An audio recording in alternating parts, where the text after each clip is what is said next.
ਸੀ। ਉਸ ਨਗਰ ਵਿੱਚ ਭਾਈ ਮਰਦਾਨੇ ਦੇ ਪੁੱਤਰ ਨੂੰ ਨਾਲ ਲੈ ਕੇ ਸਤਿਗੁਰੂ ਜੀ ਪਹੁੰਚ ਰਹੇ ਨੇ।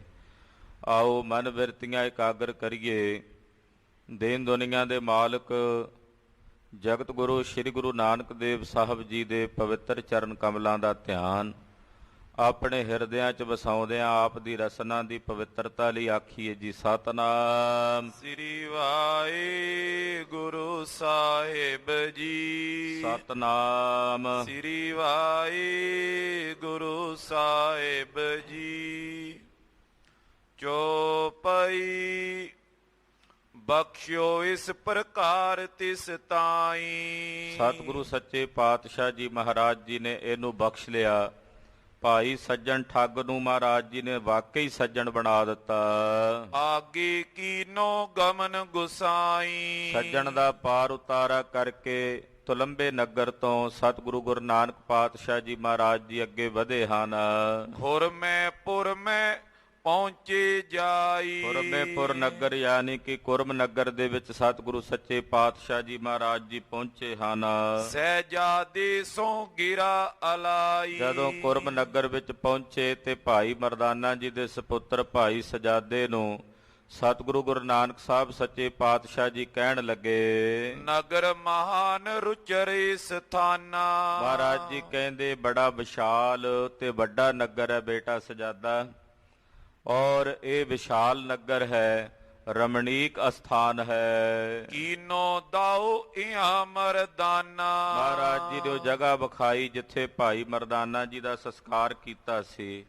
ਮਹਾਰਾਜ ਜੀ ਕਹਿੰਦੇ ਸਜਾਦਿਆ ਆਹ ਜਗ੍ਹਾ ਹੈ ਜਿੱਥੇ ਤੇਰੇ ਪਿਤਾ ਸਾਡੇ ਸੇਵਕ ਭਾਈ ਮਰਦਾਨਾ ਜੀ ਦੇ ਪੰਜ ਭੌਤਿਕ ਸਰੀਰ ਦਾ ਅਸੀਂ ਅੰਤਮ ਸੰਸਕਾਰ ਕੀਤਾ ਹੈ। ਸੁਨ ਕੈ ਸ਼੍ਰੋਨ ਦੇਖ ਥਲ ਤਾਈ। ਭਾਈ ਸਜਾਦੇ ਨੇ ਸਤਿਗੁਰੂ ਗੁਰੂ ਨਾਨਕ ਸਾਹਿਬ ਦੇ ਬਚਨ ਸੁਣੇ ਔਰ ਉਸ ਜਗ੍ਹਾ ਦੇ ਦਰਸ਼ਨ ਕੀਤੇ। ਬੰਧਨ ਕੀਨੀ ਸੀਸ ਝੁਕਾਈ। ਉਸ ਜਗ੍ਹਾ ਤੇ ਭਾਈ ਮਰਦਾਨੇ ਦਾ ਯਾਨੀ ਕਿ ਆਪਣੇ ਪਿਤਾ ਦਾ ਧਿਆਨ ਧਾਰਨ ਕਰਕੇ ਭਾਈ ਸਜਾਦੇ ਨੇ ਨਮਸਕਾਰ ਕੀਤੀ ਹੈ। ਗੁਰ ਕਹੇ ਬਚਨ ਹਮਾਰਾ ਮਾਨੋ। ਸਤਿਗੁਰੂ ਜੀ ਨੇ ਬਚਨ ਕੀਤਾ ਭਾਈ ਸਜਾਦੇ ਨੂੰ। ਸਤਿਗੁਰਾਂ ਕਹਿਣ ਲੱਗੇ ਸਜਾਦਾ ਜੀ ਸਾਡਾ ਬਚਨ ਹੁਣ ਤੁਸੀਂ ਪਾਲਣਾ ਕਰੋ। ਏ ਤਲ ਰਹੋ ਕੁਟੰਬ ਨਿਜਿਆਨੋ। ਇੱਥੇ ਭਾਈ ਮਰਦਾਨਾ ਜੀ ਦੀ ਯਾਦਗਾਰ ਕਾਇਮ ਕਰੋ ਕਿਉਂਕਿ ਇੱਥੇ ਉਹਨਾਂ ਨੇ ਸਰੀਰ ਤਿਆਗਿਆ, ਸੰਸਕਾਰ ਉਹਨਾਂ ਦਾ ਇੱਥੇ ਹੋਇਆ। ਉਹਨਾਂ ਦਾ ਅੰਗੀਠਾ ਬਣਾਓ ਇੱਥੇ ਤੇ ਉਹਨਾਂ ਦੀ ਯਾਦਗਾਰ ਕਾਇਮ ਕਰੋ। ਖਾਲਸਾ ਜੀ ਪੁਰਾਤਨ ਮਹਾਂਪੁਰਸ਼ਾਂ ਗੁਰਸਿੱਖਾਂ ਦੇ ਗੁਰੂ ਸਾਹਿਬ ਜੀ ਦੇ ਸੇਵਕਾਂ ਦੇ ਕਈ ਥਾਵਾਂ ਤੇ ਅੰਗੀਠੇ ਹਨ। ਮਹਾਰਾਜ ਛੇਵੇਂ ਪਾਤਸ਼ਾਹ ਜੀ ਦੇ ਸਪੁੱਤਰ ਬਾਬਾ ਟਲ ਰਾਏ ਸਾਹਿਬ ਜੀ ਦਾ ਅੰਗੀਠਾ ਹੈ। ਜਿੱਥੇ ਉਹਨਾਂ ਦਾ ਅੰਤਮ ਸੰਸਕਾਰ ਹੋਇਆ ਉੱਥੇ ਅੱਜ ਸੁੰਦਰ ਮਹਾਰਾਜ ਜੀ ਦਾ ਦਰਬਾਰ, ਉੱਥੇ ਪ੍ਰਕਾਸ਼ ਹੁੰਦਾ ਅੰਮ੍ਰਿਤਸਰ ਸਾਹਿਬ। ਬਾਬਾ ਗੁਰਦਿੱਤਾ ਸਾਹਿਬ ਜੀ ਦਾ ਅੰਗੀਠਾ ਕੀਰਤਪੁਰ ਸਾਹਿਬ ਦੀ ਧਰਤੀ ਤੇ। ਇਸੇ ਤਰ੍ਹਾਂ ਬਹੁਤ ਸਾਰੇ ਮਹਾਂਪੁਰਸ਼ਾਂ ਦਾ, ਬ੍ਰਹਮ ਗਿਆਨੀ ਬਾਬਾ ਬੁੱਢਾ ਸਾਹਿਬ ਜੀ ਦਾ। ਤੋ ਇਸੇ ਤਰ੍ਹਾਂ ਭਾਈ ਮਰਦਾਨਾ ਜੀ ਦੀ ਯਾਦ ਗੁਰੂ ਨਾਨਕ ਸਾਹਿਬ ਜੀ ਨੇ ਕਾਇਮ ਕਰਨ ਦਾ ਹੁਕਮ ਕੀਤਾ ਹੈ ਕਿ ਉਹਨਾਂ ਦਾ ਇੱਥੇ ਅੰਗੀਠਾ ਬਣਾ ਕੇ ਅਸਥਾਨ ਯਾਦਗਾਰ ਕਾਇਮ ਕਰਕੇ ਭਾਈ ਸਜਾਦਾ ਜੀ ਤੁਸੀਂ ਆਪਣੇ ਪਰਿਵਾਰ ਸਮੇਤ ਬੱਚਿਆਂ ਸਮੇਤ ਇੱਥੇ ਆ ਕੇ ਨਿਵਾਸ ਕਰੋ, ਰਹਿਣਾ ਕਰੋ। ਮਰਦਾਨੇ ਕੇ ਸਮ ਤੂ ਹੋਏ। ਜਿਵੇਂ ਤੁਹਾਡੇ ਪਿਤਾ ਜੀ ਭਾਈ ਮਰਦਾਨਾ ਜੀ ਦੀ ਪੂਜਾ ਸੀ, ਉਹਨਾਂ ਦਾ ਸਨਮਾਨ ਸੀ ਪੰਥ ਵਿੱਚ, ਇਸੇ ਤਰ੍ਹਾਂ ਭਾਈ ਸਜਾਦਾ ਜੀ ਤੁਸੀਂ ਆਪਣੇ ਪਿਤਾ ਦੇ ਮਨਿੰਦੀ ਸੰਸਾਰ 'ਚ ਪ੍ਰਗਟ ਹੋਵੋਗੇ। ਪੂਜੇ ਪਗ ਸਗਰੋ ਪੁਰ ਜੋਏ। ਇਹ ਕੁਰਮ ਨਗਰ ਜਿੰਨਾ ਵੀ ਹੈ ਇਹ ਸਾਰੇ ਤੁਹਾਡੀ ਪੂਜਾ ਕਰਨਗੇ, ਇਹ ਸਾਰੇ ਤੁਹਾਡੇ ਚਰਨਾਂ ਵਿੱਚ ਹਾਜ਼ਰ ਹੋਇਆ ਕਰਨਗੇ, ਤੁਹਾਡੀ ਸੇਵਾ ਟਹਿਲ ਕਰਿਆ ਕਰਨਗੇ। ਤੁਹਾਨੂੰ ਇੱਥੇ ਕਿਸੇ ਵਸਤੂ ਦੀ ਕਮੀ ਨਹੀਂ ਹੋਵੇਗੀ। ਮਹਾਰਾਜ ਜੀ ਕਹਿੰਦੇ ਇੱਥੇ ਜਦੋਂ ਰਹੋਗੇ, ਭਾਈ ਮਰਦਾਨੇ ਦਾ ਸਥਾਨ ਹੈ, ਇੱਥੇ ਆਪੇ ਹੀ ਸੰਗਤਾਂ ਵੱਲੋਂ ਚੜਾਵੇ ਆਉਣਗੇ, ਇੱਥੇ ਕਿਸੇ ਪ੍ਰਕਾਰ ਦੀ ਕੋਈ ਕਮੀ ਨਹੀਂ ਹੋਵੇਗੀ। ਦੋਹਰਾ ਸਹਿਜਾਦੇ ਕਰ ਬੰਦ ਕੈ ਪੁਨ ਬੂਝੇ ਜਗਤੇਸ਼। ਸਤਿਗੁਰੂ ਜੀ ਦੇ ਬਚਨ ਸੁਣ ਕੇ ਭਾਈ ਸਜਾਦੇ ਨੇ ਹੱਥ ਜੋੜੇ। ਹੱਥ ਜੋੜ ਕੇ ਮਹਾਰਾਜ ਸਤਿਗੁਰੂ ਸੱਚੇ ਪਾਤਸ਼ਾਹ ਜੀ ਨੂੰ ਪੁੱਛਣ ਲੱਗੇ, ਹਮਰੋ ਕੋ ਅਵਿਲੰਬ ਹੋਵੇ ਤੁਮ ਗਵਨੋ ਪਰਦੇਸ਼। ਭਾਈ ਸਜਾਦੇ ਦੇ ਨੇਤਰ ਸਜਲ ਸਨ ਆਪਣੇ ਪਿਤਾ ਦੇ ਵਿਛੋੜੇ ਵਿੱਚ। ਮਹਾਰਾਜ ਜੀ ਨੂੰ ਕਹਿਣ ਲੱਗੇ, ਸਤਿਗੁਰੂ ਇਸ ਲੰਮੇ ਦੂਰ ਨਗਰ ਵਿੱਚ ਲਿਆ ਕੇ ਤੁਸੀਂ ਪ੍ਰਦੇਸ਼ 'ਚ ਸਾਨੂੰ ਬਿਠਾਉਣ ਲੱਗੇ ਹੋ, ਆਪ ਤੁਸੀਂ ਜਾ ਰਹੇ ਹੋ, ਅਸੀਂ ਇੱਥੇ ਕਿਹਦੇ ਆਸਰੇ ਰਹਾਂਗੇ ਮਹਾਰਾਜ? ਸਾਨੂੰ ਇੱਥੇ ਕਿਹਦਾ ਅਵਲੰਬ, ਕਿਹਦਾ ਆਸਰਾ ਹੋਵੇਗਾ? ਚੌਪਈ ਸ਼੍ਰੀ ਗੁਰ ਪੰਨਿਓ ਨਿਕੇਤ ਤੁਮਾਰੇ। ਮਹਾਰਾਜ ਜੀ ਕਹਿਣ ਲੱਗੇ, ਭਾਈ ਸਜਾਦਾ ਜੀ ਤੁਹਾਡੇ ਘਰ ਵਿੱਚ ਸਰਬ ਪਦਾਰਥ ਹੋਏ ਸੁਖਾਰੇ। ਕਿਸੇ ਵੀ ਵਸਤੂ ਦੀ ਕਮੀ ਨਹੀਂ ਹੋਵੇਗੀ, ਸਾਰੇ ਪਦਾਰਥ ਤੁਹਾਡੇ ਘਰ 'ਚ ਹੋਣਗੇ। ਮਹਾਰਾਜ ਜੀ ਕਹਿੰਦੇ, ਭਾਈ ਸਜਾਦਾ ਜੀ ਇਹ ਮਰਦਾਨੇ ਦਾ ਘਰ ਹੈ, ਇੱਥੇ ਕੋਈ ਕਮੀ ਨਹੀਂ ਰਹੇਗੀ, ਇੱਥੇ ਤੁਹਾਡੇ ਘਰ 'ਚ ਸਰਬ ਪ੍ਰਕਾਰ ਦੇ ਪਦਾਰਥ ਹੋਣਗੇ, ਸੁੱਖ ਹੋਣਗੇ। ਬੰਸ ਬ੍ਰਿਧ ਹੋਵੇ ਗੋ ਤੁਮਰਾ। ਔਰ ਤੁਹਾਡਾ ਬੰਸ ਬਹੁਤ ਵਧੇਗਾ, ਤੁਹਾਡੇ ਬੰਸ ਵਿੱਚ ਬਹੁਤ ਜ਼ਿਆਦਾ ਫੈਲਾਅ ਹੋਵੇਗਾ। ਮਾਨੋ ਸਾਚ ਬਚਨ ਇਉ ਹਮਰਾ। ਸਾਡਾ ਬਚਨ ਤੁਸੀਂ ਸੱਚ ਕਰਕੇ ਮੰਨ ਲਓ, ਹਿਰਦੇ 'ਚ ਧਾਰਨ ਕਰ ਲਓ। ਚਿੰਤ ਕਰੋ ਜਬ ਹੀ ਮਨ ਮਾਈ। ਜਦੋਂ ਤੁਸੀਂ ਆਪਣੇ ਹਿਰਦੇ ਵਿੱਚ ਸਾਨੂੰ ਚੇਤੇ ਕਰੋਗੇ, ਆਵੇਂ ਨਿਕਟ ਦੇਰ ਕੁਛ ਨਾਈ। ਅਸੀਂ ਤੁਹਾਡੇ ਕੋਲ ਹੀ ਹੋਵਾਂਗੇ।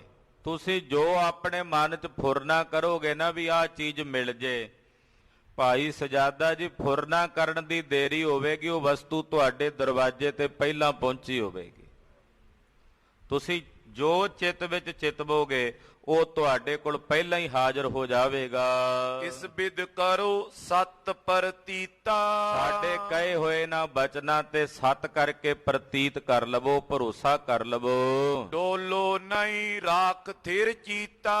ਔਰ ਮਨ ਡਾਵਾਂ ਡੋਲ ਨਹੀਂ ਕਰਨਾ, ਆਪਣੇ ਚਿੱਤ ਨੂੰ ਅਡੋਲ ਕਰਕੇ ਰੱਖਣਾ ਹੈ। ਸਹਿਜਾ ਦੇ ਤਬ ਜੋਰੇ ਹਾਥਾ। ਸਤਿਗੁਰੂ ਜੀ ਦੇ ਬਚਨ ਭਾਈ ਸਜਾਦੇ ਨੇ ਸੁਣੇ ਤੇ ਹੱਥ ਜੋੜੇ। ਕਹੇ ਪ੍ਰਤੀਤ ਮੁਝੇ ਪ੍ਰਭ ਨਾਥਾ। ਹੇ ਜਗਤਨਾਥ, ਹੇ ਪ੍ਰਭੂਨਾਥ, ਆਪ ਜੀ ਦੇ ਕਹੇ ਹੋਏ ਹਰ ਇੱਕ ਵਾਕ ਦੇ ਉੱਤੇ ਮੈਨੂੰ ਭਰੋਸਾ ਹੈ, ਤੁਹਾਡੇ ਇੱਕ ਇੱਕ ਬਚਨ ਦੇ ਉੱਤੇ ਮੈਨੂੰ ਪ੍ਰਤੀਤ ਹੈ, ਦ੍ਰਿੜ ਪ੍ਰਤੀਤ ਹੈ। ਤਬ ਸ਼੍ਰੀ ਗੁਰ ਮੰਜੀ ਤੈ ਦੀਨੀ। ਖਾਲਸਾ ਜੀ, ਭਾਈ ਸਜਾਦਾ ਜੀ ਨੂੰ ਸਤਿਗੁਰਾਂ ਨੇ ਉਸ ਇਲਾਕੇ ਦੀ ਮੰਜੀ ਦਿੱਤੀ ਹੈ।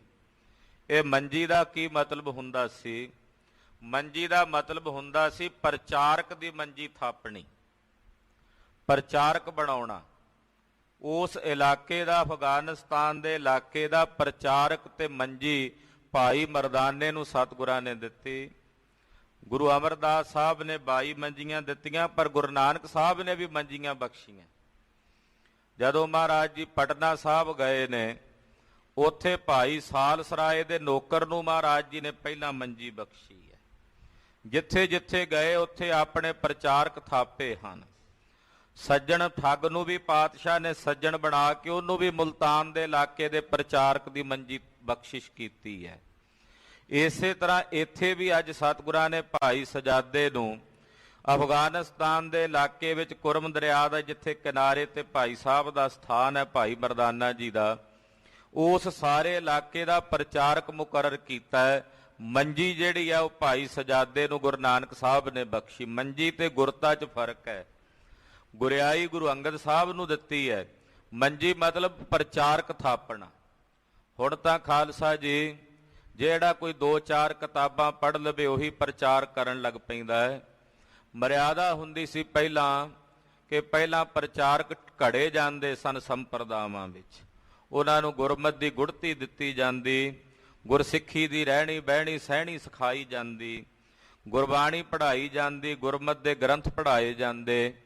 ਜਦੋਂ ਪੂਰਨ ਤੌਰ ਤੇ ਉਹ ਵਿਦਿਆ 'ਚ ਨਿਪੁੰਨ ਹੋ ਕੇ ਗੁਰਸਿੱਖੀ ਦੇ ਜੀਵਨ 'ਚ ਢਲ ਜਾਂਦਾ, ਫਿਰ ਉਹਨੂੰ ਪ੍ਰਚਾਰਕ ਦੀ ਦਸਤਾਰ ਦੇ ਕੇ ਪ੍ਰਚਾਰ ਕਰਨ ਦੀ ਆਗਿਆ ਹੁੰਦੀ ਸੀ। ਹੁਣ ਅੱਜ ਕੱਲ੍ਹ ਤਾਂ ਭਾਈ ਸਾਲ 2 ਸਾਲ ਦਾ ਕੋਈ ਲੈਕਚਰ ਪੜ੍ਹ ਕੇ ਵੀ ਪ੍ਰਚਾਰਕ ਬਣ ਕੇ ਪ੍ਰਚਾਰ ਕਰਨ ਲੱਗ ਪੈਂਦੇ ਹੈ।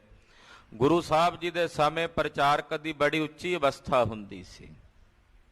ਜਿਹੜਾ ਸਤਿਗੁਰਾਂ ਦੀ ਕਸਵੱਟੀ ਤੇ ਪੂਰਾ ਖਰਾ ਉਤਰਦਾ, ਮਹਾਰਾਜ ਜੀ ਦੀ ਬਾਣੀ ਬਾਣੇ ਦੇ ਰੰਗ ਵਿੱਚ ਰੰਗਿਆ ਜਾਂਦਾ, ਗੁਰਸਿੱਖੀ ਦੇ ਸੰਚੇ 'ਚ ਢਲ ਜਾਂਦਾ, ਉਸੇ ਨੂੰ ਮਹਾਰਾਜ ਜੀ ਪ੍ਰਚਾਰਕ ਬਣਾ ਕੇ ਪ੍ਰਚਾਰਕ ਦੀ ਮੰਜੀ ਤੇ ਥਾਪਦੇ ਸਨ।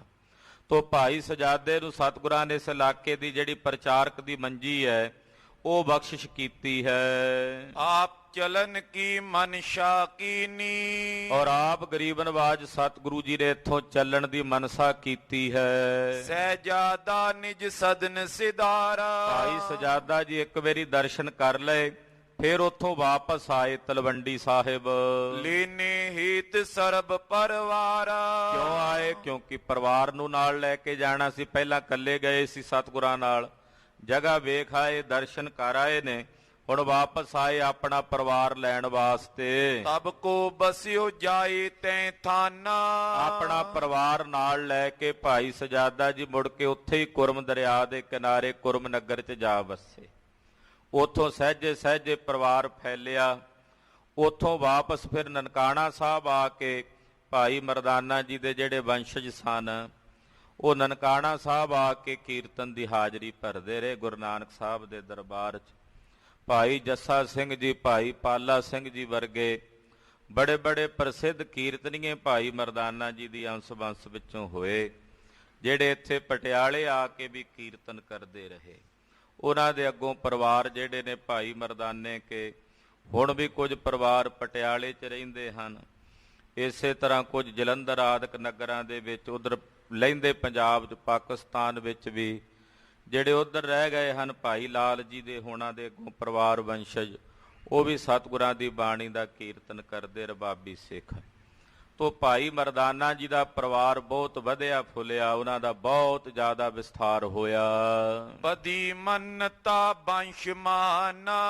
ਭਾਈ ਮਰਦਾਨੇ ਦੀ ਵੰਸ਼ ਦੀ ਬੜੀ ਮੰਨਤਾ ਹੋਈ ਉਸ ਇਲਾਕੇ 'ਚ। ਭਾਈ ਸਜਾਦੇ ਦਾ ਬੜਾ ਸਤਿਕਾਰ ਹੋਇਆ। ਮੰਜੀ ਮਿਲੀ ਸੀ ਪ੍ਰਚਾਰਕ ਦੀ, ਤੋ ਉਸ ਇਲਾਕੇ 'ਚ ਭਾਈ ਸਜਾਦੇ ਦੀ ਬਹੁਤ ਪੂਜਾ ਹੋਈ, ਬਹੁਤ ਮੰਨਤਾ ਹੋਈ। ਦੋਹਰਾ ਸ਼੍ਰੀ ਗੁਰ ਪਗ ਕੋ ਸਿਮਰ ਉਰ ਰੋਜ ਖੋਜ ਨਿਜ ਰੂਪ। ਅਗਲਾ ਅਧਿਆਏ ਪ੍ਰਾਰੰਭ ਹੋ ਰਿਹਾ ਹੈ। ਉਹਦੇ ਤੋਂ ਪਹਿਲਾਂ ਮਹਾਂਕਵੀ ਜੀ ਮੰਗਲਾ ਚਰਨ ਕਰ ਰਹੇ ਨੇ।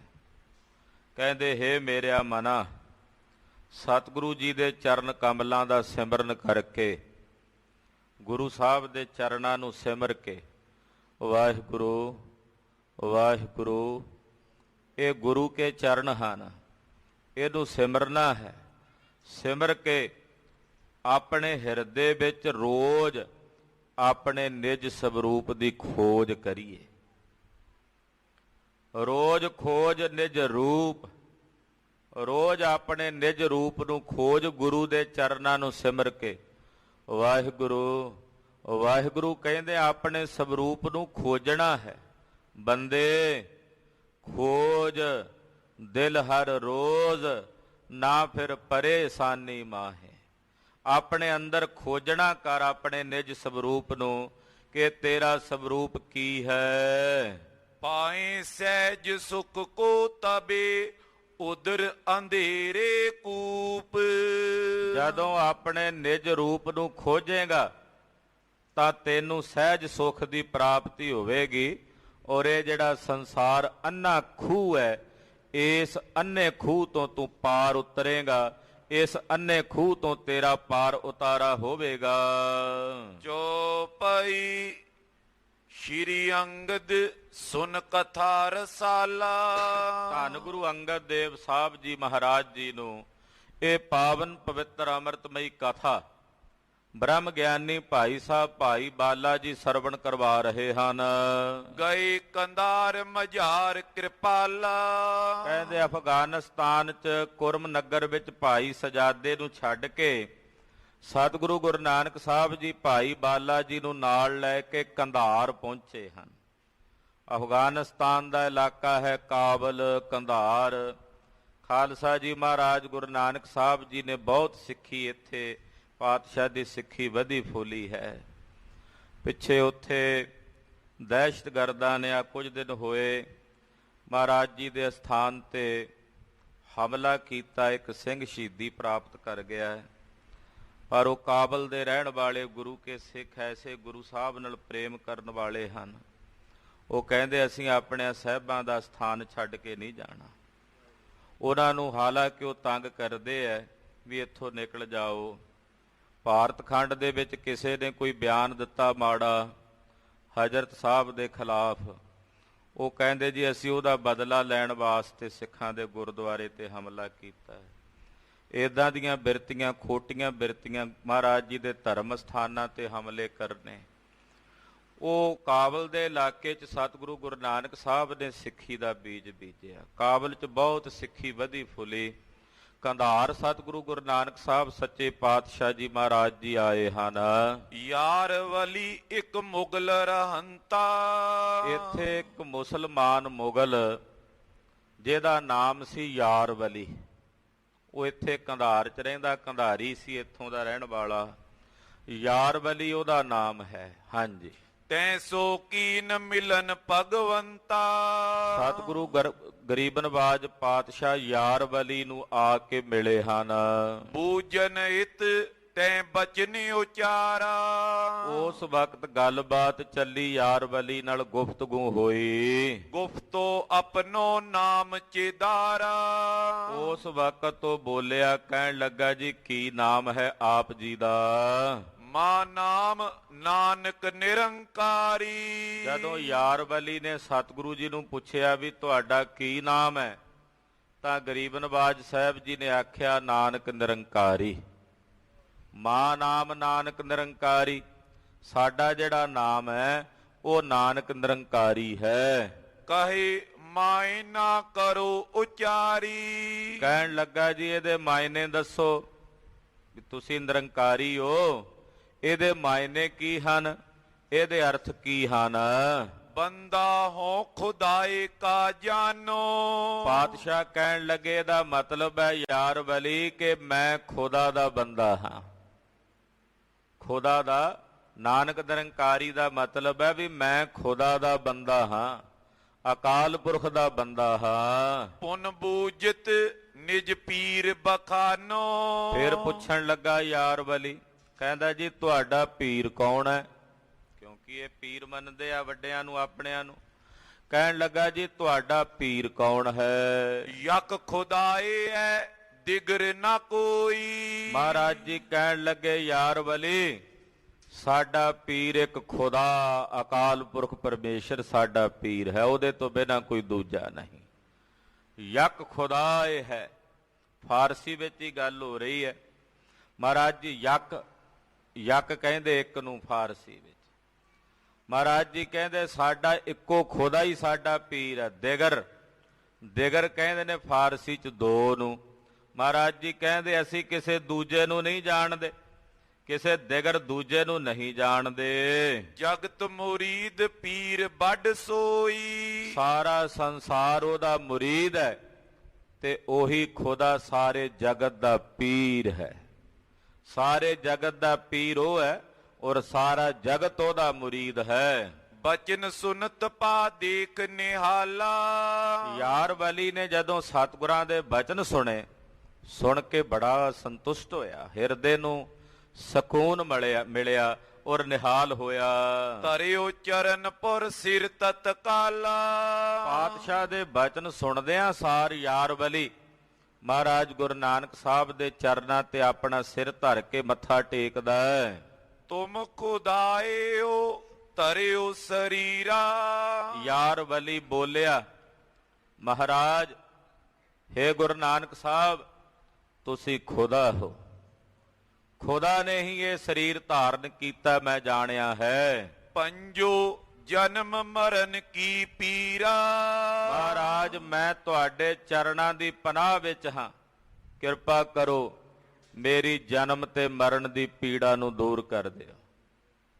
ਹਾਲਾਂਕਿ ਇਸਲਾਮ ਵਿੱਚ ਜਨਮ ਮਰਨ ਉਹ ਨਹੀਂ ਮੰਨਦੇ, ਪਰ ਜਦੋਂ ਗੁਰੂ ਸਾਹਿਬ ਦੇ ਬਚਨ ਸੁਣੇ ਇਹਨੂੰ ਸੋਝੀ ਹੋਈ ਕਿ ਜਨਮ ਮਰਨ ਦਾ ਚੱਕਰ ਬੜਾ ਲੰਮਾ। ਪਾਤਸ਼ਾਹ ਨੂੰ ਕਹਿੰਦਾ ਮਹਾਰਾਜ ਮੇਰੀ ਜਨਮ ਤੇ ਮਰਨ ਦੀ ਪੀੜਾ ਦੂਰ ਕਰ ਦਿਓ। ਮੈਂ ਜਾਨੋ ਨਿਜ ਪੀਰ ਵਿਸ਼ਾਲਾ। ਮਹਾਰਾਜ ਜੀ ਮੈਂ ਤੁਹਾਨੂੰ ਆਪਣਾ ਵਿਸ਼ਾਲ ਵੱਡਾ ਪੀਰ ਕਰਕੇ ਜਾਣਦਾ ਹਾਂ, ਮੇਰੇ ਪੀਰ ਤੁਸੀਂ ਹੋ। ਤੁਮਰੋ ਪਾ ਮੁਰੀਦ ਏ ਕਾਲਾ। ਅੱਜ ਤੋਂ ਬਾਅਦ ਮਨ ਬਚ ਕਰਮ ਕਰਕੇ ਮੈਂ ਤੁਹਾਡੇ ਚਰਨਾਂ ਦਾ ਅਦਨਾ ਜਿਹਾ ਮੁਰੀਦ ਹਾਂ।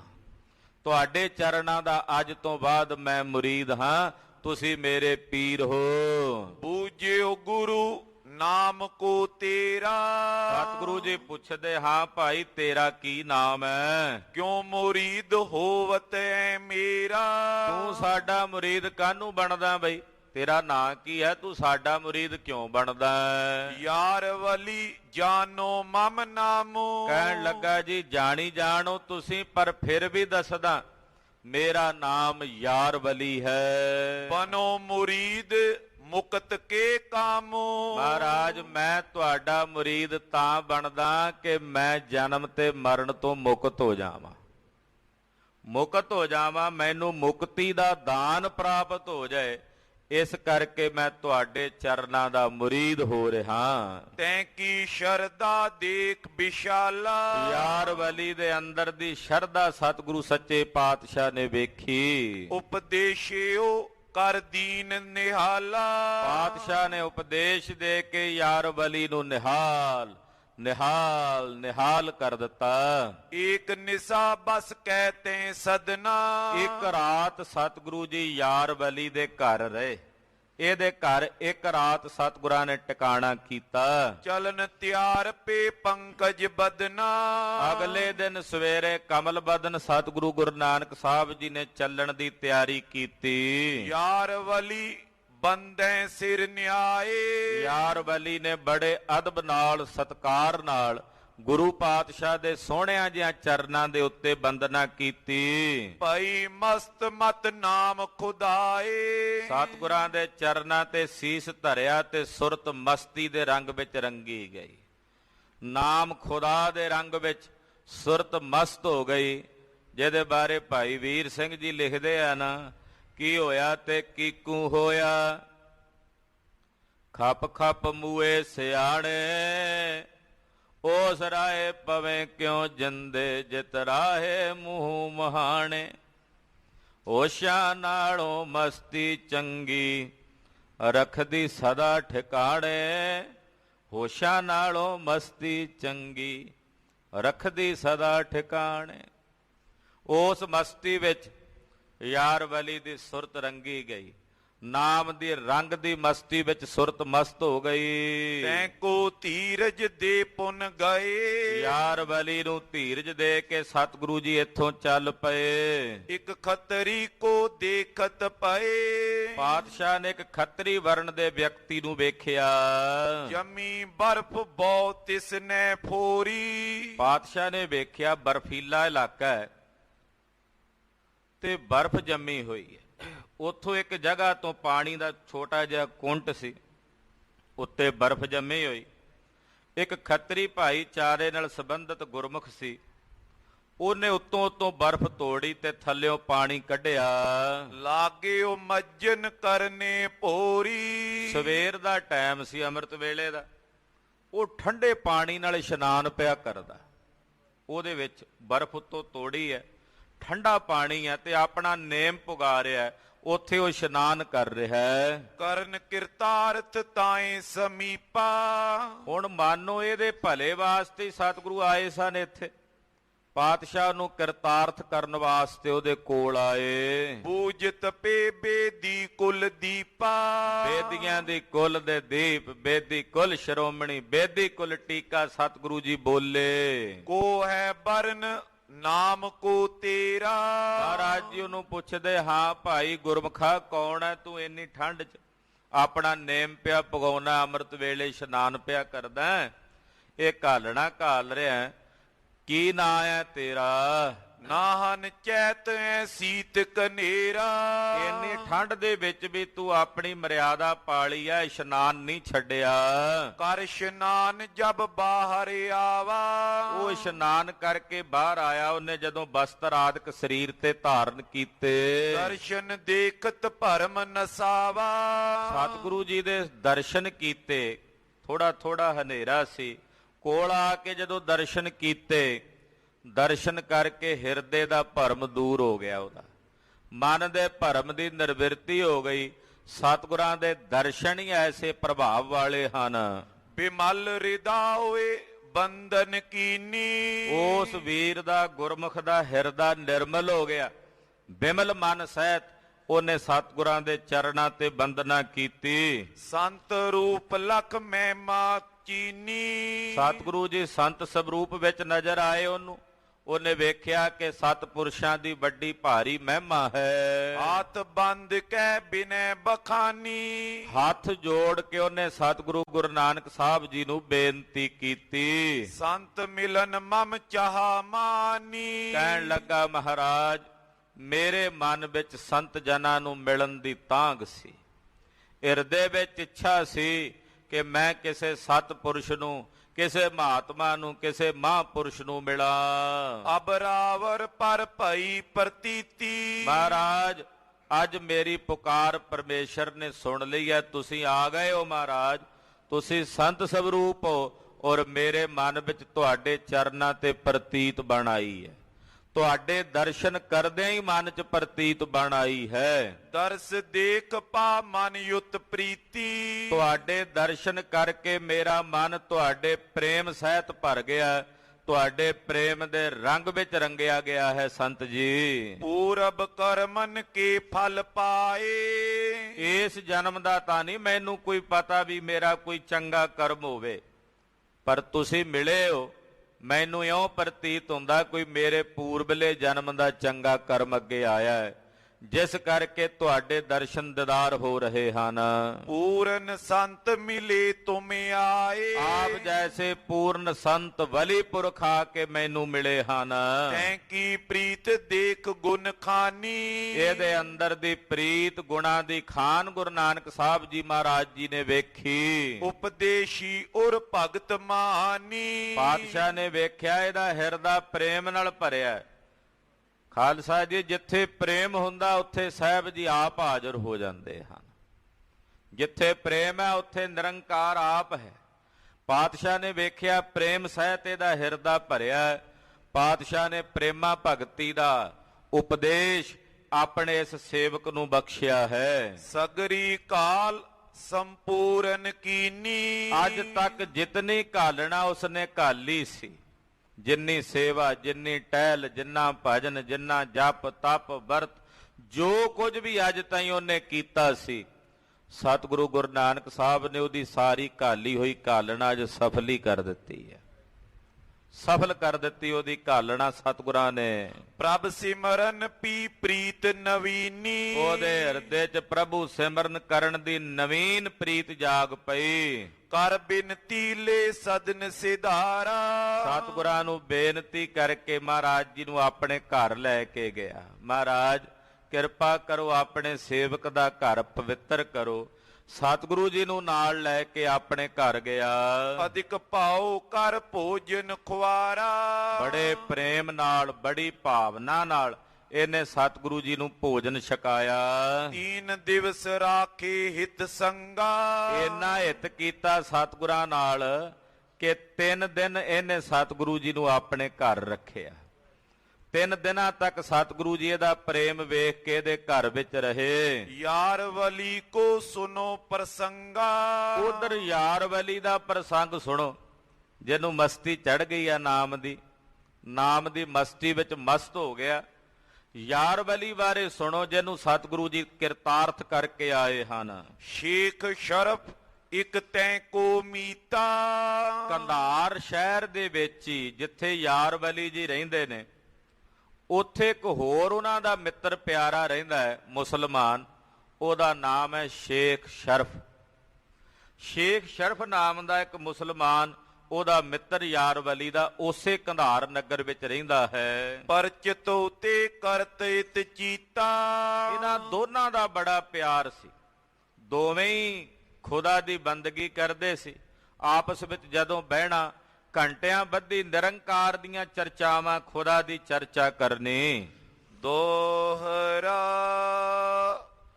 ਜਬ ਸ਼੍ਰੀ ਗੁਰ ਮਿਲ ਕੇ ਗਏ, ਪੀਛੇ ਆਇਓ ਸੋਏ। ਯਾਰ ਵਲੀ ਨੂੰ ਦਰਸ਼ਨ ਦੇ ਕੇ ਜਦੋਂ ਗੁਰੂ ਨਾਨਕ ਸਾਹਿਬ ਚਲੇ ਗਏ, ਸ਼ੇਖ ਸ਼ਰਫ ਬਾਅਦ ਵਿੱਚ ਆਇਆ ਸ਼ਾਮ ਨੂੰ ਆਪਣੇ ਮਿੱਤਰ ਨੂੰ ਮਿਲਣ ਵਾਸਤੇ।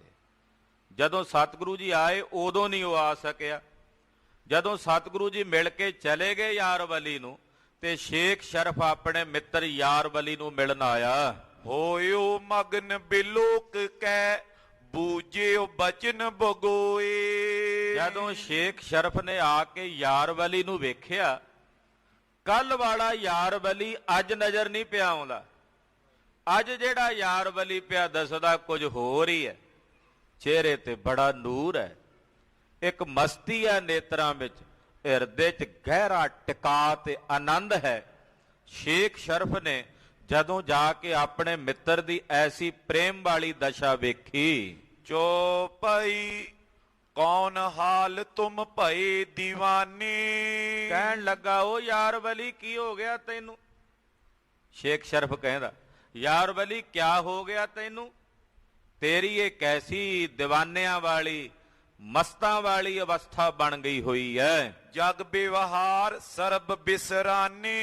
ਤੈਨੂੰ ਆਪਣਾ ਕੰਮ ਧੰਦਾ ਜਗਤ ਦੇ ਵਿਵਹਾਰ ਸਭ ਭੁੱਲੇ ਹੋਏ ਨੇ। ਅੱਜ ਤੇਰੇ ਤੋਰ ਹੋਰ ਹੀ ਨਜ਼ਰ ਆਉਂਦੇ ਹਨ।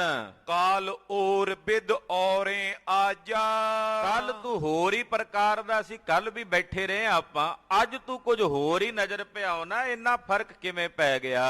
ਕੋ ਤੋਏ ਮਿਲਿਓ ਭਇਓ ਅਸ ਕਾਜਾ। ਕੌਣ ਮਿਲ ਗਿਆ ਤੈਨੂੰ? ਕੌਣ ਕੋਈ ਐਸਾ ਕਰ ਗਿਆ ਤੇਰੇ ਤੇ ਕੋਈ ਜਾਦੂ ਕਿ ਤੂੰ ਅੱਜ ਕੁਝ ਹੋਰ ਹੀ ਪਿਆ ਦਿਸਦਾ? ਯਾਰ ਵਲੀ ਤੈਂ ਸੰਗ ਬਗੋਆ। ਯਾਰ ਵਲੀ ਬੋਲਿਆ, ਆਪਣੇ ਮਿੱਤਰ ਸ਼ੇਖ ਸ਼ਰਫ ਨੂੰ ਕਹਿਣ ਲੱਗਾ, ਯਕ ਕੋ ਮੈਂ ਮੁਰੀਦ ਲਖ ਹੋਆ। ਕਹਿਣ ਲੱਗਾ, ਵੇ ਮਿੱਤਰਾ ਸ਼ੇਖ ਸ਼ਰਫ, ਦੱਸਾਂ ਤੈਨੂੰ, ਕੱਲ ਤੋਂ ਪਹਿਲਾਂ ਮੇਰੀ ਜ਼ਿੰਦਗੀ ਜੋ ਸੀ, ਮੈਨੂੰ ਇਉਂ ਪ੍ਰਤੀਤ ਹੁੰਦੀ ਸੀ ਵੀ ਉਹ ਕੁਝ ਵੀ ਨਹੀਂ ਸੀ। ਕੱਲ ਤੋਂ ਜਦੋਂ ਮੈਨੂੰ ਮੇਰੇ ਯਕ ਇੱਕ ਇਹੋ ਜਿਹੇ ਪੀਰ ਮਿਲੇ ਨੇ, ਜਿਨ੍ਹਾਂ ਨੂੰ ਮਿਲਦਿਆਂ ਸਾਰ ਮੈਨੂੰ ਇਉਂ ਪ੍ਰਤੀਤ ਹੋ ਰਿਹਾ ਕਿ ਮੈਂ ਜਿਉਂਦਿਆਂ ਜੀ ਬਹਿਸ਼ਤ ਦਾ ਸੁੱਖ ਮਾਣ ਰਿਹਾ ਹਾਂ। ਆਏ ਫਕੀਰ ਪੀਰ ਜੋ ਮੇਰੋ। ਮੇਰੇ ਜਿਹੜੇ ਪੀਰ ਨੇ ਬੜੇ ਵੱਡੇ ਫਕੀਰ ਹਨ। ਹਾਲ ਪਇਓ ਅਸ ਦਰਸ਼ਨ ਹੀਰੋ। ਮੈਂ ਉਹਨਾਂ ਦੇ ਦਰਸ਼ਨ ਕੀਤੇ ਨੇ, ਦਰਸ਼ਨ ਕਰਕੇ ਮੇਰਾ ਇਹ ਹਾਲ ਹੋ ਗਿਆ। ਐਸੀ ਬਸਤੀ, ਐਸਾ ਰੰਗ ਮੇਰੇ ਹਿਰਦੇ 'ਚ ਬਣ ਗਿਆ। ਹੇ ਸ਼ੇਖ ਸ਼ਰਫ, ਮੈਂ ਉਹ ਤੈਨੂੰ ਬੋਲ ਕੇ ਨਹੀਂ ਦੱਸ ਸਕਦਾ। ਕਰੁਣਾ ਦ੍ਰਿਸ਼ਟ ਧਾਰ ਕੈ ਮੋਹ ਪਰ। ਮੇਰੇ ਤੇ ਉਹਨਾਂ ਨੇ ਬੜੀ ਕਰੁਣਾ ਦ੍ਰਿਸ਼ਟੀ ਕੀਤੀ ਹੈ, ਬੜੀ ਭਾਰੀ ਦਇਆ ਦ੍ਰਿਸ਼ਟੀ ਕਰਕੇ ਮੇਰੇ ਵੱਲੇ ਤੱਕਿਆ ਹੈ। ਦੀਨੋ ਗਿਆਨ ਮੋਹ ਮਨ ਕੋ ਹਰ। ਮੇਰੇ ਹਿਰਦੇ ਦੇ ਮੋਹ ਨੂੰ ਦੂਰ ਕਰਕੇ ਮੇਰੇ ਹਿਰਦੇ ਨੂੰ ਗਿਆਨ ਸੰਪੰਨ ਕਰਕੇ ਗਏ ਹਨ। ਬੂਝੈ ਸ਼ੇਖ ਸੋ ਕੁੱਜਾ ਸਿਧਾਇਓ। ਸੁਣਦਿਆਂ ਸਾਰ ਸ਼ੇਖ ਸ਼ਰਫ ਬੋਲਿਆ, ਯਾਰ ਵਲੀ, ਜਿਹੜੇ ਇਹੋ ਜਿਹੇ ਪੀਰ ਨੇ ਜਿਨ੍ਹਾਂ ਨੂੰ ਮਿਲਦਿਆਂ ਤੇਰੀ ਇਹੋ ਜੀ ਅਵਸਥਾ ਬਣ ਗਈ ਹੈ, ਕੁਜਾ, ਫਾਰਸੀ ਵਿੱਚ ਕੁਜਾ ਕਹਿੰਦੇ ਆ ਕਿੱਧਰ, ਕਹਿੰਦੇ ਉਹ ਕਿੱਧਰ ਚਲੇ ਗਏ ਨੇ। ਜਿਵੇਂ ਭਗਤ ਜੀ ਦਾ ਬਚਨ ਨਾ, ਕੁਜਾ ਆਮਦ ਕੁਜਾ ਰਫਤੀ ਕੁਜਾ ਮੇ ਰਵੀ। ਕੁਜਾ ਮਤਲਬ ਕਿੱਧਰ ਚਲੇ ਗਏ। ਇਹੋ ਜਿਹੇ ਜਿਹੜੇ ਪੀਰ ਸਨ ਜਿਨ੍ਹਾਂ ਦੇ ਤੈਂ ਦਰਸ਼ਨ ਕੀਤੇ ਨੇ, ਉਹ ਕਿੱਥੇ ਗਏ ਹਨ? ਦਿਖਰਾਵੋ ਅਸ ਜਾਏ ਬਨਾਇਓ।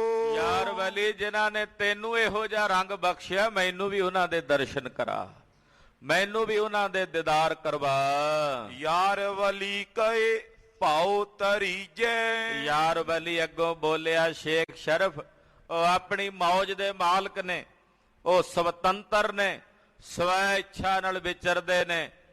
ਤੂੰ ਆਪਣੇ ਹਿਰਦੇ 'ਚ ਭਾਵਨਾ ਤੇ ਪ੍ਰੇਮ ਧਾਰਨ ਕਰ। ਮਿਲੇ ਆਏ ਸੋ ਆਪ ਲਖੀਜੈ। ਇੱਥੇ ਬੈਠ ਕੇ ਉਹਨਾਂ ਦੀ ਆਰਾਧਨਾ ਕਰ, ਕਿਉਂਕਿ ਹੁਣ ਤੂੰ ਲੱਭਣ ਜਾਏਗਾ, ਖਬਰੇ ਲੱਭਣ ਕੇ ਨਾ ਲੱਭਣ। ਇੱਥੇ ਬੈਠ ਕੇ ਜਦੋਂ ਆਰਾਧੇਗਾ, ਤੇਰੀ ਭਾਵਨਾ ਪੂਰੀ ਕਰਨ ਵਾਸਤੇ ਉਹ ਆਪ ਹੀ ਆ ਜਾਣਗੇ ਦਰਸ਼ਨ ਦੇਣ ਲਈ, ਉਹ ਆਪ ਹੀ ਚੱਲ ਕੇ ਆਉਣਗੇ। ਸੁਨਤ ਬਚਨ ਦੇ ਧਰਨਾ ਬੈਸਾ। ਯਾਰ ਵਲੀ ਦੇ ਇਹ ਬਚਨ ਸੁਣ ਕੇ ਸ਼ੇਖ ਸ਼ਰਫ ਨੇ ਹੌਸਲਾ ਕੀਤਾ, ਧੀਰਜ ਧਾਰਨ ਕਰਕੇ ਬੈਠ ਗਏ। ਕਹੇ ਉਠੋ ਪਿਖ ਕੈ ਉਹ ਕੈਸਾ। ਮਨ 'ਚ ਹੱਠ ਕਰਕੇ ਬਹਿ ਗਏ। ਕਹਿੰਦੇ, ਹੇ ਸਾਹਿਬ, ਹੁਣ ਮੈਂ ਤਾਂ ਉੱਠਾਂਗਾ ਇੱਥੋਂ ਜਦੋਂ ਤੁਹਾਡੇ ਦਰਸ਼ਨ ਕਰਾਂਗਾ। ਜਦੋਂ ਤੱਕ ਤੁਹਾਡੇ ਦਰਸ਼ਨ ਨਹੀਂ ਹੁੰਦੇ, ਉਦੋਂ ਤੱਕ ਮੈਂ ਇੱਥੇ ਅਡੋਲ ਹੀ ਬੈਠਾ ਰਹਾਂਗਾ। ਆਗੇ ਮਿਲ ਕੇ ਜਾਵਤ ਧਾਮੂ। ਅੱਗੇ ਤਾਂ ਯਾਰ ਵਲੀ ਨੂੰ ਮਿਲ ਕੇ ਚਲਾ ਜਾਂਦਾ ਸੀ ਸ਼ੇਖ ਸ਼ਰਫ ਘਰ, ਪਰ ਉਸ ਦਿਨ ਨਹੀਂ ਗਿਆ। ਬੈਠ ਰਿਓ ਤੈਂ ਦੇਖਨ ਕਾਮੋ, ਯਾਰ ਵਲੀ ਦੇ ਘਰ ਹੀ ਬੈਠਾ ਰਿਹਾ। ਜਬਈ ਦਿਵਸ ਬਤੀਤੇ ਚਾਰ, ਕਹਿੰਦੇ ਉੱਥੇ ਬੈਠਿਆਂ ਰੱਬ ਰੱਬ ਕਰਦਾ ਮਹਾਰਾਜ ਜੀ ਬਾਰੇ ਪੁੱਛਦਾ ਹੈ ਯਾਰ ਵਲੀ ਨੂੰ। 4 ਦਿਨ ਬੀਤ ਗਏ ਸ਼ੇਖ ਸਰਫ ਨੂੰ ਬੈਠਿਆਂ। ਆਏ ਸ਼੍ਰੀ ਗੁਰ ਕਰੁਣਾ ਧਾਰ, ਕਰੁਣਾ ਦੇ ਅਥਾਹ ਸੁਆਮੀ ਮਾਲਕ ਜਗਤ ਗੁਰੂ ਧੰਨ ਗੁਰੂ ਨਾਨਕ ਸਾਹਿਬ ਮੇਹਰਾਂ ਦੇ ਸਾਈਂ ਸਹਿਜੀ ਸਹਿਜੀ ਚਾਲ ਚਲਦਿਆਂ ਚਲਦਿਆਂ ਸਤ ਕਰਤਾਰ ਸਤ ਕਰਤਾਰ ਸਤ ਕਰਤਾਰ ਕਹਿੰਦਿਆਂ ਯਾਰ ਵਲੀ ਦੇ ਘਰ ਆ ਪਹੁੰਚੇ ਹਨ। ਦੇਖਿਓ ਯਾਰ ਵਲੀ ਤਬ ਗੁਰ ਕੋ, ਜਦੋਂ ਯਾਰ ਵਲੀ ਨੇ ਵੇਖਿਆ ਦੀਨ ਦੁਨੀਆ ਦੇ ਮਾਲਕ ਮੇਰੇ ਪੀਰਾਂ ਦੇ ਪੀਰ ਪਿਰਾਨ ਪੀਰ ਸਾਹਿਬ ਆ ਗਏ ਹਨ। ਤੂਰਨ ਉਠਿਓ ਪ੍ਰੇਮ ਕਰੇ ਉਰ ਕੋ, ਭਾਰੀ ਪ੍ਰੇਮ ਧਾਰਨ ਕਰਕੇ ਯਾਰ ਵਲੀ ਕਾਹਲੀ ਨਾਲ ਉੱਠ ਕੇ ਗਿਆ। ਕੀਏ ਬੰਧਨ ਜੁਗ ਪਦ ਅਰਬਿੰਦਾ, ਗਰੀਬ ਨਵਾਜ ਸਾਹਿਬ ਦਿਆਂ ਸੋਹਣਿਆਂ ਚਰਨਾਂ ਕਮਲਾਂ ਦੇ ਉੱਤੇ ਯਾਰ ਵਲੀ ਨੇ ਬੰਦਨਾ ਕੀਤੀ। ਬੈ ਸਾਰੇ ਪੁਨ ਆਨੰਦ ਕੰਦਾ, ਆਨੰਦ ਦੇ ਮੂਲ ਸਤਿਗੁਰੂ ਸੱਚੇ ਪਾਤਸ਼ਾਹ ਜੀ ਨੂੰ ਬੜੇ ਅਦਬ ਨਾਲ ਪਲੰਘੇ ਤੇ ਬਿਠਾਇਆ। ਸ਼ੇਖ ਸ਼ਰਫ ਪੁਨ ਬਾਨੀ ਭਾਖੀ, ਸ਼ੇਖ ਸ਼ਰਫ ਨੇ ਆ ਕੇ ਦਰਸ਼ਨ ਕੀਤੇ, ਮਹਾਰਾਜ ਜੀ ਦੇ ਚਰਨਾਂ ਤੇ ਪ੍ਰਣਾਮ ਕੀਤੀ। ਸਾਹਿਬ ਦੇ ਸੋਹਣੇ ਸਵਰੂਪ ਨੂੰ ਵੇਖ ਕੇ ਸ਼ੇਖ ਸ਼ਰਫ ਜੀ ਬੋਲੇ, ਖਫਨੀ ਕਰਦ ਚਿਕਾਰ ਜੋ ਰਾਖੀ। ਮਹਾਰਾਜ ਇਹ ਜਿਹੜੀ ਖਫਣੀ ਪਾਈ ਹੈ ਸਰੀਰ ਤੇ, ਆਪਾਂ ਚੋਲਾ ਕਹਿ ਦਿੰਦੇ ਆ, ਉਹ ਖਫਣੀ ਕਹਿ ਦਿੰਦੇ ਆ। ਪਾਤਸ਼ਾਹ ਨੇ ਲੰਮਾ ਚੋਲਾ ਸਰੀਰ ਤੇ ਧਾਰਿਆ ਹੋਇਆ ਸੀ। ਕਹਿੰਦਾ ਜੀ ਇਹ ਖਫਣੀ ਕਾਹਦੇ ਤੋਂ ਕਾਸ ਤੋਂ ਧਾਰਨ ਕੀਤੀ ਹੋਈ ਹੈ। ਗੁਰੂ ਮਾਇਨਾ ਤਾਏ ਬਤਾਏ, ਮਹਾਰਾਜ ਜੀ ਉਸ ਖਫਣੀ ਦਾ ਮਾਇਨਾ ਦੱਸਦੇ ਨੇ, ਅਰਥ ਦੱਸਦੇ ਨੇ ਸ਼ੇਖ ਸਰਫ ਨੂੰ। ਖਫਨੀ ਹੋਏ ਗਰ ਖੌਫ ਖੁਦਾਏ, ਮਹਾਰਾਜ ਜੀ ਕਹਿੰਦੇ ਸ਼ੇਖ ਸ਼ਰਫ ਅਸਲ ਵਿੱਚ ਖਫਣੀ ਤਾਂ ਹੁੰਦੀ ਆ ਖੁਦਾ ਦਾ ਖੌਫ ਕਰਨਾ, ਰੱਬ ਦੇ ਭਾਉ ਚ ਰਹਿਣਾ। ਇਹ ਖਫਣੀ ਪਾਈ ਦੀ ਹੈ ਸਰੀਰ ਤੇ। ਤੈਨੂੰ ਇਹ ਬਾਹਰਲੀ ਖਫਣੀ ਦਿਸਦੀ ਹੈ, ਤੈਨੂੰ ਅੰਤਰੀਵੀ ਖਫਣੀ ਦੱਸਦੇ ਆ, ਰੱਬ ਦੇ ਖੁਦਾ ਦੇ ਖੌਫ ਵਿੱਚ ਰਹਿਣਾ।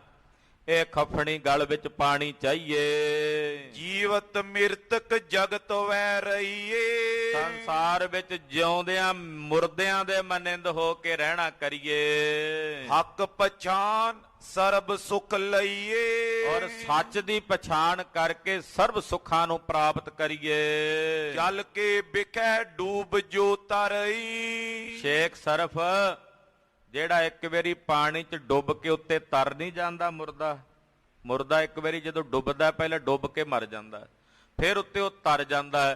ਕਹਿੰਦੇ ਜਿਹੜਾ ਇੱਕ ਵਾਰੀ ਡੁੱਬ ਕੇ ਤਰ ਜਾਂਦਾ ਔਰ ਨਾ ਡੂਬਨ ਕੋ ਡਰ ਕਰਈ, ਉਹਨੂੰ ਫਿਰ ਮੁੜ ਕੇ ਡੁੱਬਣ ਦਾ ਡਰ ਨਹੀਂ ਰਹਿੰਦਾ, ਕਿਉਂਕਿ ਮੁੜ ਕੇ ਨਹੀਂ ਡੁੱਬਦਾ।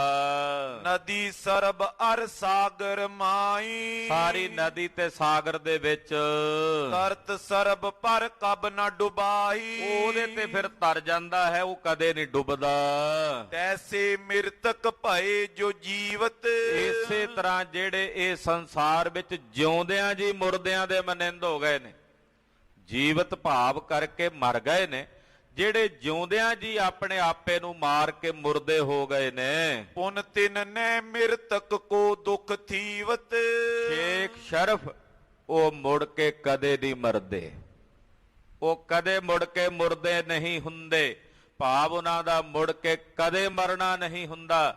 ਸ਼ਬਦ ਮਰਹੋ ਫਿਰ ਜੀਵਹੁ ਸਦ ਹੀ, ਤਾਂ ਫਿਰ ਮਰਨ ਨਾ ਹੋਈ। ਜਿਹੜੇ ਸਤਿਗੁਰਾਂ ਦੇ ਸ਼ਬਦ ਨਾਲ ਆਪਣੇ ਆਪੇ ਭਾਵ ਨੂੰ ਮਾਰ ਲੈਂਦੇ ਆ, ਉਹ ਇਹੋ ਜਿਹਾ ਜੀਵਦੇ ਨੇ ਕਿ ਮੁੜ ਕੇ ਉਹਨਾਂ ਦਾ ਕਦੇ ਵੀ ਮਰਨ ਨਹੀਂ ਹੁੰਦਾ। ਆਪਾ ਕਬ ਨ ਜਨਾਵੋ ਕਾਕੋ, ਇਹ ਸ਼ੇਖ ਸਰਫ ਗੁਰਮਤਿ ਕਹਿੰਦੀ ਹੈ ਕਿ ਕਦੇ ਆਪਣਾ ਆਪਾ ਨਹੀਂ ਜਣਾਉਣਾ। ਮੁਰਦਾ ਕਦੇ ਆਪਣਾ ਆਪਾ ਤਾਂ ਨਹੀਂ ਜਣਾਉਂਦਾ। ਕਹਿੰਦੇ ਮੁਰਦੇ ਦੇ ਮਨਿੰਦ ਮੁਰਦਾ ਹੋਏ ਮੁਰੀਦ ਨਾ ਗੱਲੀ ਹੋਵਣਾ। ਭਾਈ ਗੁਰਦਾਸ ਮੁਰੀਦ ਉਹ ਹੈ ਜਿਹੜਾ ਮੁਰਦਾ ਹੋ ਜਾਏ, ਕਦੇ ਆਪਣਾ ਆਪਾ ਨਾ ਜਣਾਵੇ।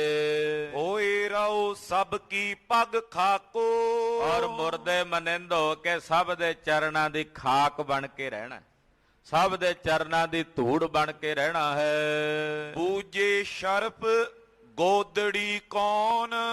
ਸ਼ੇਖ ਸਰਫ ਫਿਰ ਬੋਲਿਆ, ਕਿਉਂਕਿ ਪਾਤਸ਼ਾਹ ਨੂੰ ਕਹਿੰਦਾ ਜੀ ਫਿਰ ਜੇ ਖੱਫਣੀ ਇਹ ਖੌਫ ਦੀ ਐ ਤੇ ਗੋਦੜੀ ਝੋਲੀ ਨਹੀਂ ਪਾਈ ਹੁੰਦੀ, ਫਕੀਰਾਂ ਨੇ ਗਲ 'ਚ ਉਹਨੂੰ ਗੋਦੜੀ ਕਹਿੰਦੇ ਆ। ਕਹਿਣ ਲੱਗਾ ਜੀ ਫਿਰ ਗੋਦੜੀ ਕਿਹੜੀ ਧਾਰਨ ਕਰੀਏ। ਕਹੋ ਕਰਮ ਬੈਰਾਗੀ ਜੋਨ। ਬੈਰਾਗੀ ਦਾ ਕੀ ਕਰਮ ਹੈ? ਪਹਿਲਾ ਸਵਾਲ ਇਹਨੇ ਕੀਤਾ ਵੀ ਗੋਦੜੀ ਕਿਹੜੀ ਧਾਰਨ ਕਰੀਏ। ਦੂਜਾ ਸਵਾਲ ਕੀਤਾ ਬੈਰਾਗੀ ਦਾ ਕਰਮ ਕੀ ਹੈ, ਜਿਹੜਾ ਬੈਰਾਗੀ ਹੁੰਦਾ ਹੈ। ਦੋਹਰਾ ਗੁਰੂ ਪੰਨਿਓ ਅਸ ਗੋਦੜੀ ਸੂਈ ਸਬੂਰੀ ਤੇ ਹੋ। ਪਾਤਸ਼ਾਹ ਕਹਿਣ ਲੱਗੇ ਸ਼ੇਖ ਸਰਫ ਸੁਣ, ਗੋਦੜੀ ਜਿਹੜੀ ਸੀਵਣ ਵਾਸਤੇ ਚਾਹੀਦੀ ਹੈ ਸੂਈ, ਸੂਈ ਨਾਲ ਗੋਦੜੀ ਸੀਵਦੇ ਆ ਨਾ। ਮਹਾਰਾਜ ਜੀ ਕਹਿੰਦੇ ਸਬਰ ਤੇ ਸੰਤੋਖ ਦੀ ਬਿਰਤੀ ਧਾਰਨ ਕਰਨੀ, ਇਹ ਹੈ ਸੂਈ। ਸਬੂਰੀ ਕਹਿੰਦੇ ਆ ਸਬਰ ਨੂੰ। ਇੱਕ ਫਕੀਰ ਵਿੱਚ ਸਭ ਤੋਂ ਪਹਿਲਾਂ ਬਿਰਤੀ ਹੋਣੀ ਚਾਹੀਦੀ ਆ ਸਬਰ ਦੀ। ਸਬੂਰੀ, ਸਬਰ ਸਬੂਰੀ। ਪਾਤਸ਼ਾਹ ਕਹਿੰਦੇ ਸਬਰ ਦੀ ਬਿਰਤੀ ਰੱਖਣੀ ਇਹ ਸੂਈ ਹੈ। ਬੁਜਰਕ ਸੰਗਤ ਤੰਤ ਲੈ ਸੀਵਨ ਮਨਨ ਕਰੇ ਹੋ। ਬੁਜਰਕ ਸੰਗਤ, ਬੁਜਰਕ ਦਾ ਮਤਲਬ ਬਜ਼ੁਰਗਾਂ ਦੀ ਸੰਗਤ। ਬਜ਼ੁਰਗ ਕੌਣ ਨੇ? ਬਜ਼ੁਰਗ ਆਮ ਕਰਕੇ ਅਸੀਂ ਕਹਿ ਦਿੰਦੇ ਹਾਂ ਜਿਨ੍ਹਾਂ ਦੀ ਵੱਡੀ ਉਮਰ ਉਹ ਬਜ਼ੁਰਗ, ਪਰ ਪਾਤਸ਼ਾਹ ਇੱਥੇ ਬਜ਼ੁਰਗ ਕਹਿ ਰਹੇ ਨੇ ਉਹਨਾਂ ਨੂੰ ਜਿਨ੍ਹਾਂ ਦੇ ਅੰਦਰ ਪਰਮੇਸ਼ਰ ਦੇ ਨਾਮ ਦੀ ਕਲਾ ਹੈ, ਉਹ ਬਜ਼ੁਰਗ ਨੇ। ਉਹ ਭਾਵੇਂ 7 ਸਾਲ ਦਾ ਬੱਚਾ ਹੋਵੇ, 9 ਸਾਲ ਦਾ ਹੋਵੇ, ਉਹ ਬਜ਼ੁਰਗ ਹੈ। ਪਾਤਸ਼ਾਹ ਕਹਿੰਦੇ ਬਜ਼ੁਰਗਾਂ ਦੀ ਸੰਗਤ ਕਰਨੀ, ਨਾਮ ਜਪਣ ਵਾਲੇ ਮਹਾਂਪੁਰਖਾਂ ਦੀ ਸੰਗਤ ਕਰਨੀ, ਇਹ ਹੈ ਧਾਗਾ। ਸਤਿਪੁਰਸ਼ਾਂ ਦੀ ਸੰਗਤ ਕਰਨੀ ਇਹ ਧਾਗਾ। ਸੀਵਨ ਮਨਨ ਕਰੇ ਹੋ। ਉਹਨਾਂ ਬਜ਼ੁਰਗਾਂ ਨੇ ਜਿਹੜੀ ਗੱਲ ਕਹੀ ਉਹਨੂੰ ਮੰਨਣਾ ਹਿਰਦੇ 'ਚ, ਕਹਿੰਦੇ ਇਹਨੂੰ ਸੀਵਣ ਦੇ ਬਰਾਬਰ ਹੈ। ਮਨਨ ਕਰਨਾ ਇਹ ਸੀਵਣਾ ਹੈ ਇਸ ਗੋਦੜੀ ਨੂੰ। ਚੋਪਈ ਮਾਨ ਖੋਏ ਗਰ ਪਾਵੋ ਤਾਈ। ਹੁਣ ਗਲ 'ਚ ਕਿਵੇਂ ਪਾਉਣੀ ਆ? ਮਾਣ ਨੂੰ ਖੋਣਾ ਤੇ ਸਮਝ ਲਓ ਵੀ ਇਹ ਗਲ 'ਚ ਪਾ ਲਈ ਤੁਸੀਂ ਗੋਦੜੀ। ਮਾਣ ਗਵਾ ਦੇਣਾ ਹਿਰਦੇ 'ਚੋਂ। ਮਾਣ ਦਾ ਤਿਆਗ ਕਰਕੇ ਇਸ ਗੋਦੜੀ ਨੂੰ ਗਲ 'ਚ ਪਹਿਨੀਦਾ ਸ਼ੇਖ ਸਰਫ ਜੀ। ਜਮ ਸਰਦੀ ਡਰ ਹੋਵਤ ਨਾਈ। ਜਦੋਂ ਇਹ ਗੋਦੜੀ ਗਲ 'ਚ ਪਾ ਲਈਏ ਨਾ ਖੱਫਣੀ ਜੀ ਬਣਾ ਕੇ ਉੱਤੇ, ਫਿਰ ਇਹ ਜੰਮਾਂ ਦੀ ਜਿਹੜੀ ਸਰਦੀ ਆ ਠੰਡ ਉਹ ਨਹੀਂ ਵਿਆਪਦੀ। ਹੋਏ ਬੇਐਬ ਬਿਰਾਗੀ ਸੋਏ। ਫਿਰ ਇਹਨੇ ਪੁੱਛਿਆ ਜੀ ਬੈਰਾਗੀ ਕਿਵੇਂ ਹੋਈਦਾ, ਬੈਰਾਗੀ ਦਾ ਕਰਮ ਕੀ ਹੈ? ਪਾਤਸ਼ਾਹ ਕਹਿੰਦੇ ਬੇਐਬ ਹੋ ਜਾਣਾ, ਸਾਰਿਆਂ ਐਬਾਂ ਤੋਂ ਰਹਿਤ ਹੋ ਜਾਣਾ, ਕੋਈ ਐਬ ਨਾ ਰਹਿਣਾ, ਸਾਰੇ ਐਬਾਂ ਤੋਂ ਰਹਿਤ ਹੋ ਜਾਣਾ। ਮਹਾਰਾਜ ਜੀ ਕਹਿੰਦੇ ਇਹ ਹੈ ਬੈਰਾਗੀ ਦਾ ਕਰਮ। ਬੈਰਾਗੀ ਉਹ ਜਿਹਨੂੰ ਕੋਈ ਐਬ ਨਾ ਹੋਵੇ, ਨਾ ਖਾਣ ਦਾ, ਨਾ ਪਹਿਨਣ ਦਾ, ਨਾ ਸੌਣ ਦਾ, ਨਾ ਬੋਲਣ ਦਾ, ਬੇਐਬ ਆਪਣੇ ਰੰਗ ਵਿੱਚ ਆਪਣੀ ਮਸਤੀ 'ਚ ਰਹੇ। ਕੋਈ ਐਬ ਕਾਮ ਦਾ, ਕ੍ਰੋਧ ਦਾ, ਈਰਖਾ ਦਾ, ਬਖੀਲੀ ਦਾ, ਇਹ ਸਾਰੇ ਐਬ ਹੀ ਨੇ। ਮਾੜੀਆਂ ਭੈੜੀਆਂ ਬਿਰਤੀਆਂ ਜਿੰਨੀਆਂ ਇਹ ਸਾਰੇ ਮਾੜੇ ਐਬ ਨੇ। ਪਾਤਸ਼ਾਹ ਕਹਿੰਦੇ ਐਬਾਂ ਤੋਂ ਬੇਰਹਿਤ ਹੋ ਜਾਣਾ, ਬੇਐਬ, ਐਬਾਂ ਤੋਂ ਬੇਰਹਿਤ ਹੋ ਜਾਣਾ।